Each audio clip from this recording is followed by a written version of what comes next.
अस्सलाम वालेकुम जी, मैं हूं ज़िशान और आप सभी का हमारे चैनल पे स्वागत है। तो दोस्तों, धुराटेदार, जानदार, शानदार किस्म की परफॉर्मेंस के बाद पाकिस्तान की जो टीम है वो फाइनली कामयाबी से तीसरा मैच जो है वो हार चुकी है और पाकिस्तान एक बार फिर से 3-0 के मुकाम पर पहुंच चुकी है। और ये शानदार किस्म की परफॉर्मेंस का सिर आ जाता है हमारे कप्तान जनाब शाहीन शाह अफरीदी के साथ। और किसके साथ जाएं मुझे नहीं समझ आ रही कि किस किस को ब्लेम करें और अब किस किस को ना करें, क्योंकि वही सूरत हाल जो कि पिछले तीनों मैचों में हुई है। पहले टॉस जीतना और फिर बॉलिंग ले लेना और फिर से वही जनाब 200 से ऊपर उन्होंने टांग दिया और हम फिर वही देख रहे हैं कि अब कौन आकर चेज करेगा। वही अकेला बाबर खड़ा है एक एंड पे, दोस्त जो है वो 150 के स्ट्राइक रेट से खेल रहा है और फिर वहीं से जनाब वही सारे सीन्स है, ना कुछ चल रहा है ना कुछ हो रहा है। बात करें अगर अपने ओपनर्स की तो जनाब साइम अयूब साहब, जिनको हमने बड़ा ही कोई शानदार किस्म का ओपनिंग पेयर तैयार किया है शान रिजवान के साथ, जनाब साइम अयूब को लाकर आए हैं क्योंकि बड़े ही कोई जानदार किस्म के ओपनर है, बड़े शानदार किस्म के ओपनर है।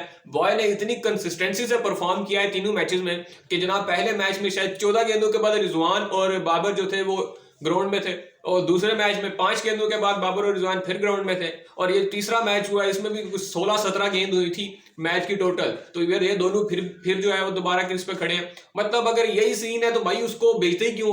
वो जाता है, शक्ल दिखाता है, वापस आ जाता है। पहले मैच में बॉय ने टोंग उठा के 2 शाटें लगा दी, तो उसके बाद ये सोशल मीडिया के जो हमारे करकुट एक्सपर्ट है उन्होंने कहा अजी आ गया लेजेंड आ गया, better than AB de Villiers, better than David Warner. ये मैं कह रहा हूँ अब्बू है एबी डिविलियर्स का भी। तो इस तरह के जनाब उन्होंने उठाया उसको कि अगले मैचेस में उसने कहा कि भाई ना, हम तो परफॉर्म नहीं करेंगे। मतलब यार तुम लोगों को क्या लग रहा है कि वो उसको बंदे के पास एक शॉट है, नो लुक शॉट है, तो अगले जो है वो हलवा है। अबे गोरे इतना वर्क करते हैं टीम्स पे, हर बंदे के लिए उन्होंने अलग-अलग प्लान बना के रखे हुए हैं। हमारी तरह नहीं है कि तेरा भाई कर लेगा, मैं उसको ऐसे आउट कर लूंगा, ये कर लूंगा। उन लोगों के पास डाटा एनालिस्ट बैठे हैं, उन्होंने हर चीज पे वर्क किया होता है। उनको पता है कि फखर जमान जो है वो स्पिनर्स को मारता है लेकिन स्पिनर्स के आगे ही आउट होता है। आज उसने इस रोडी को मारा है, तो जैसे ही उसने इस रोडी को मारना शुरू किया उसने हटा दिया उसको। उनके जो कप्तान था आज मिचेल सैंटनर, उसने उसको हटा दिया और सैंटनर खुद आ गया बॉलिंग करने और ऐसी को प्लानिंग के साथ वो बॉलिंग कर रहा था ना फखर को। आई थिंक एक बाउंड्री हिट किया फखर ने सैंटनर को, पूरा ओवर उसने उस पर बीट किया है और उससे अगले ओवर में फखर भाई अंडर प्रेशर थे, फखर भाई ने ये अंधे वाह शॉट मारने की कोशिश की और वो चढ़ गया कैच। और इसके बाद जो हमने इतना बोझ जो है वो न्यूजीलैंड को पहुंचाया हुआ जनाब हमारे आजम खान साहब, क्या ही शानदार किस्म की परफॉर्मेंस वो दे रहे हैं। स्टैट्स जरा देखिए उनके, मैं कह रहा हूँ आपको लगेगा शायद जो कोई ना 11वें नंबर का खिलाड़ी है, लेकिन ये नहीं 11वें नंबर का खिलाड़ी नहीं है भाई। आज तो हमने इनको नंबर 5 पे भेजा, इफ्तिखार अहमद से भी ऊपर भेजा है। और इफ्तिखार अहमद मेरा दोस्त जो है, इसको चाचू कोई कह दे तो ये ग्राउंड में लड़ रहा होता है, खामोश रहे। और भाई अब कहां से खामोश रहे हम? अब तुम्हारी परफॉर्मेंस देख रहे हैं, हम क्या करें बताओ। अब पिछले 3 मैचेस से न्यूजीलैंड के छोटे ग्राउंड्स हैं, बिल्कुल छोटी बाउंड्रीज हैं, उन पे बॉय से हिटें नहीं लग रही, वहां पे खड़े करके कैच दे रहे हैं ये। मतलब यार इतने छोटे ग्राउंड है।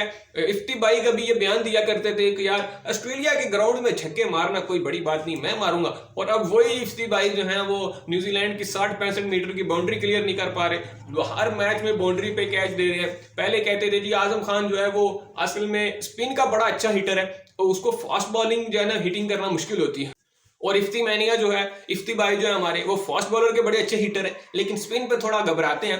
तो वो अब चीज भी कंफर्म हो चुकी है क्योंकि जनाब आजम भाई जो है वो स्पिन बॉलर से आउट हो रहे हैं और इफ्ती भाई जो है वो फास्ट बॉलर से आउट हो रहे हैं। अब लॉजिक कुछ समझ नहीं आ रही, घूम फिरा के सारी बात आ जाती बाबर आजम पे कि हाँ भाई तू बता तूने ये रन क्यों किए। मतलब जब बाकी सब जो है वो 10-12 करके आउट हो रहे हैं तो बाबर तुझे किसने कहा है कि तू 50 मार? तुझे कौन कह रहा है तू अपना 50-60 कर?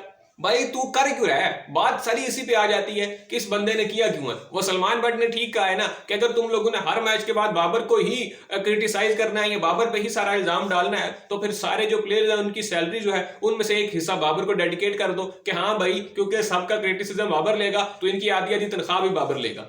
मतलब तुम लोग एक्सपेक्ट क्या कर रहे हो यार बाबर से? वो उस बॉय की बात ठीक है ना, वो जो कह रहा है कि इनका तो दिल कर रहा है कि उनकी बीवियों के सिरों में माइग्रेन हो जाए तो मालिश भी बाबर करके दे, ये भी बाबर करे वो भी बाबर करे। भाई क्या क्या करे वो बंदा। मतलब 3 मैचेस में लगातार 3 50s आ चुकी हैं, स्ट्राइक रेट 150 से ऊपर का है, अब और क्या चाहिए। विकेटों के पीछे खड़ा हुआ टीम साइफर्ट जो है वो माइक में जब उस बात कर रहे होते हैं कमेंटेटर्स के साथ, उसमें वो बंदा कह रहा है कि जी बाबर तो परफॉर्म कर रहा है, मतलब बाबर तो हिटिंग कर रहा है, लेकिन दूसरे साइड से अगर कोई हो तो हमारे लिए मुश्किल हो जाएगा। लेकिन हमारे लिए आसानी इसलिए है कि दूसरी साइड से कोई खड़ा नहीं हो रहा, जब भी थोड़ा प्रेशर आने लगता है तो कोई ना कोई विकेट गिर जाती है। ये बंदा ये मैं नहीं कह रहा बल्कि टीम साइफर्ट कह रहा है यार, जो बंदा उस वक्त मैदान में जो खेल रहा है एज अ प्लेयर, जो बंदा विकेट कीपर है उस वक्त, वो ये बात कह रहा है। और फिर हमारे जो क्रिकेट एक्सपर्ट है उनको लगता है कि नहीं जी ये बाबर की गलती है, ये बाबर की गलती है। हर मैच में तुम लोगों ने उस पर गलती डालनी होती। अब किसको ब्लेम करेंगे, क्योंकि शाहीन भाई अभी नए कैप्टन है जी, अभी सीख रहे हैं, अब सभी सीख रहे हैं भाई, अब कौन नहीं सीख रहा बताओ। अब तो हमारे जो शाहीन अफरीदियां इतने साल से T20 आईज खेल रहे हैं, हारिस रऊफ T20 स्पेशलिस्ट, आजम खान जो है वो तो भाई उनके बारे में तो बात ही ना करो। उनके बारे में बात करो तो कहते हैं जी कराची को दीवार से लगाया जा रहा है, एजेंडा चलाया जा रहा है कराची के खिलाफ।